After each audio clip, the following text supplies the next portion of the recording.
Salut les gars, bienvenue dans cette vidéo. Pour ceux qui ne me connaissent pas, moi c'est Sohan Avocat, je suis trader indépendant il y a de cela 8 ans, donc j'ai 8 bonnes années d'expérience dans le domaine du trading.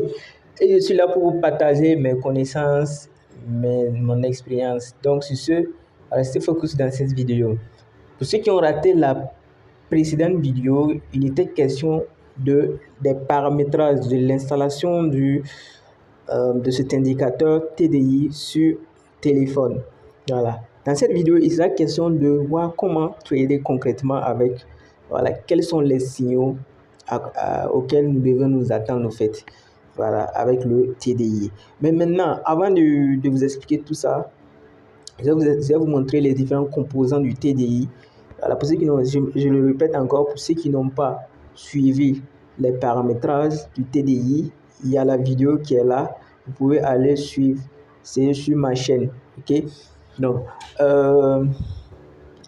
voilà. Donc, le TDI, voilà ça. C'est ça, c'est le TDI comme ça. Ok. Voilà, c'est un indicateur qui est composé de plusieurs indicateurs. Il y a le RSI, qui est en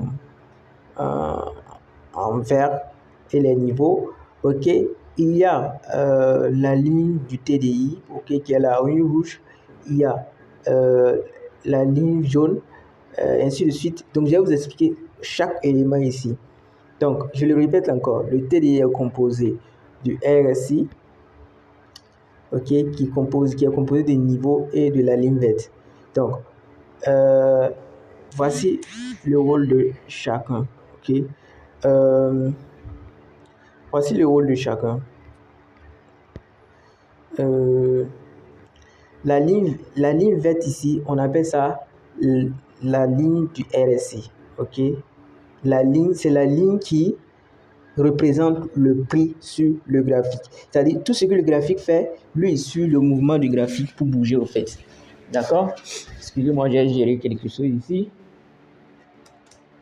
Voilà, donc lui ici simplement le graphique pour bouger au fait. D'accord?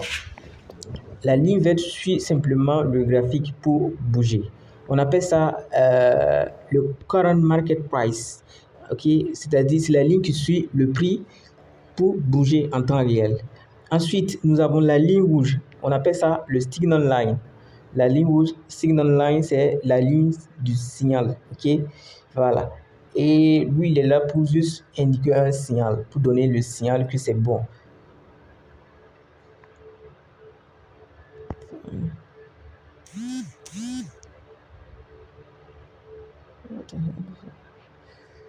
Ok. Ok, donc lui, il est là pour donner le signal que c'est bon. Ok, la ligne signal est là pour donner le signal que c'est bon. Ensuite, nous avons la ligne jaune. La ligne jaune qui est considérée comme on appelle le baseline. Ok, baseline, la ligne de base. C'est-à-dire c'est en fonction de ça qu'on regarde pour comprendre la tendance du marché. Ça, c'est ça qu'on appelle baseline. Ok, la ligne de base. Ok, c'est ça qui montre la tendance générale. Ensuite, nous avons les bandes de Bollinger. Ok, voilà, les bandes de Bollinger qui sont là pour matérialiser la volatilité sur le marché. Voilà, maintenant, comment utiliser ça concrètement? D'abord, prenons le cas de baseline, ok, la ligne jaune. La ligne jaune ici est très très importante, ok. C'est comme je vous l'ai dit, elle indique la tendance générale.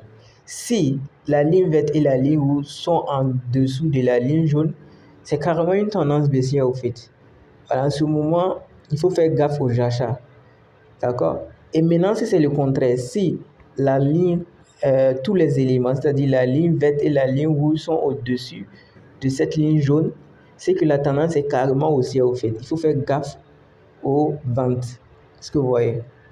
Ensuite, en fait, c'est en fonction de la ligne jaune que l'on détecte la tendance au fait, que l'on comprend du moins la tendance. Actuellement, je peux vous dire que la tendance elle est haussière. Pourquoi? Parce que la ligne rouge et la ligne verte du moins et la ligne rouge sont au-dessus de la ligne jaune. Ce qui veut dire que la tendance elle est haussière. D'accord? Voilà, ici vous allez voir, c'était en dessous, la tendance elle est baissière. D'accord? Voilà. Donc, ensuite, ça c'est le rôle de la ligne jaune. Ça indique la tendance générale. OK? En fonction des éléments qui sont tous au-dessous ou en dessous. OK? Ensuite, nous avons la ligne la ligne rouge. OK? Non, oui, la ligne rouge qui vient croiser la ligne verte. Mais disons, c'est la ligne verte qui vient croiser la ligne rouge. D'accord? C'est-à-dire, le truc, ces deux éléments-là, le rouge, le vert et le rouge viennent se croiser du moins. Généralement, lorsqu'on a croisement de ces deux éléments, ça nous donne un signal d'entrée. Actuellement, il n'y a pas un bon signal par là.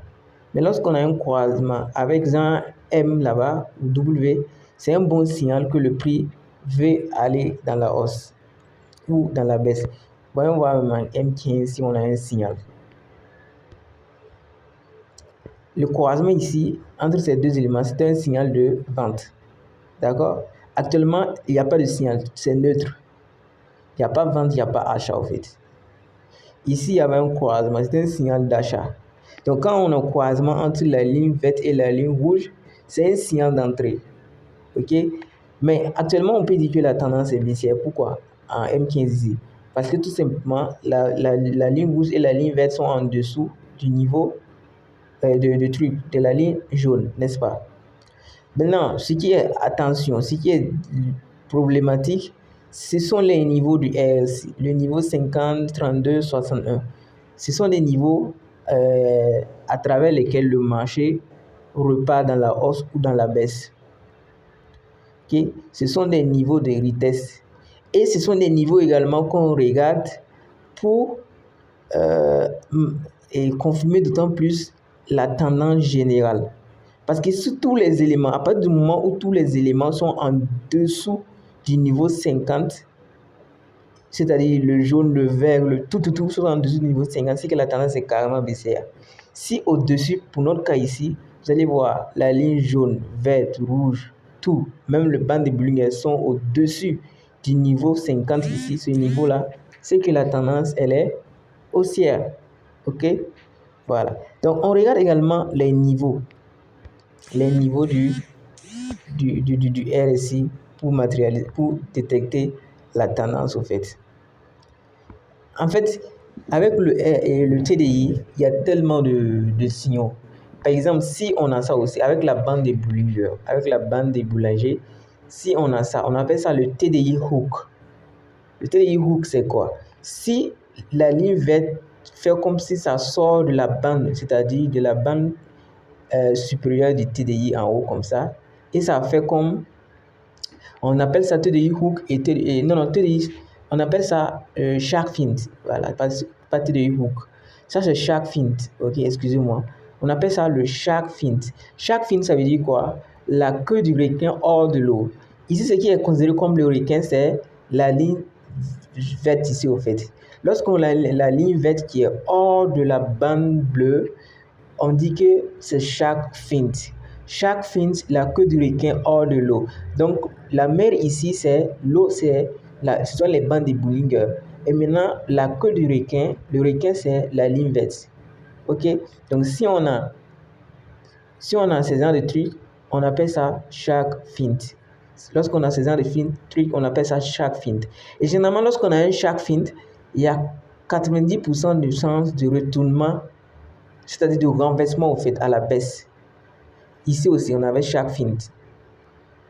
D'accord? C'est comme les surachats et les surventes. D'accord? Ici aussi, on avait shark fin, ici shark fin, ici shark fin. Et en bas, on va voir si on a shark fin. Oui, ici aussi.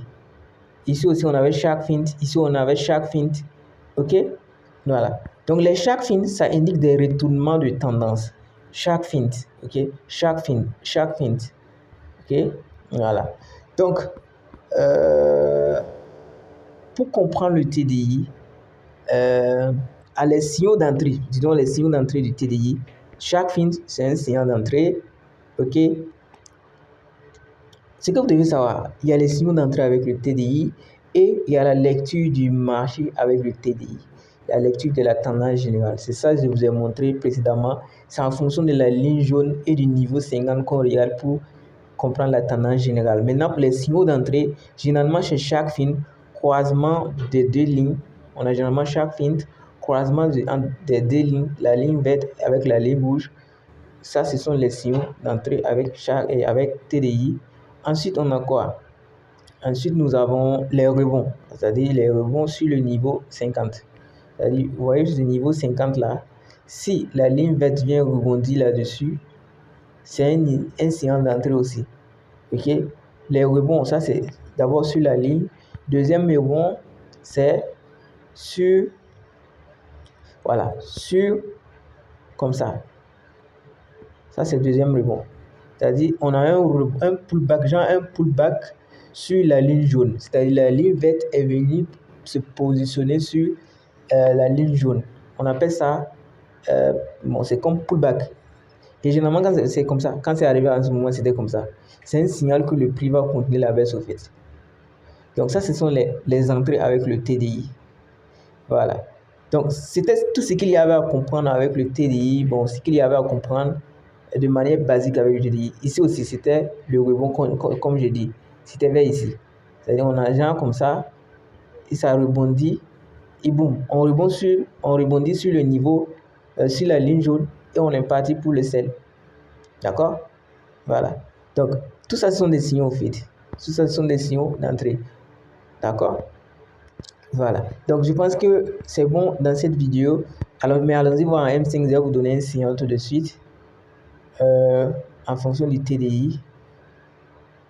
Également, avec le TDI, nous pouvons détecter les W, les W et les M facilement. Ok?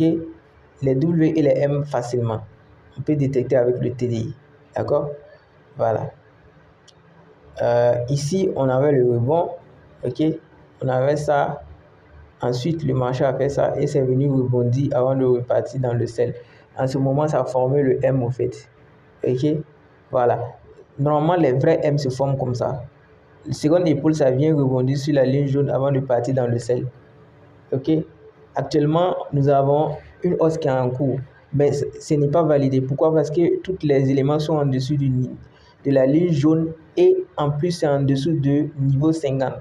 Donc, c'est risqué d'acheter à l'heure là même en M5. Parce que ça peut revenir à tout moment dans le sell au fait. D'accord? Donc, c'est bon dans cette vidéo. C'est ce qu'il y avait à comprendre avec le TDI. Si vous avez des questions, n'hésitez pas à poser dans les barres de commentaires. Voilà. Et ceux qui ont besoin de comprendre plus, n'hésitez pas à me contacter. Regardez dans les barres de description. Vous allez avoir toutes mes informations. Voilà. Sur ce, je vous dis à très bientôt. Et n'oubliez pas de vous abonner. On s'attrape très bientôt, les gars. Bye bye.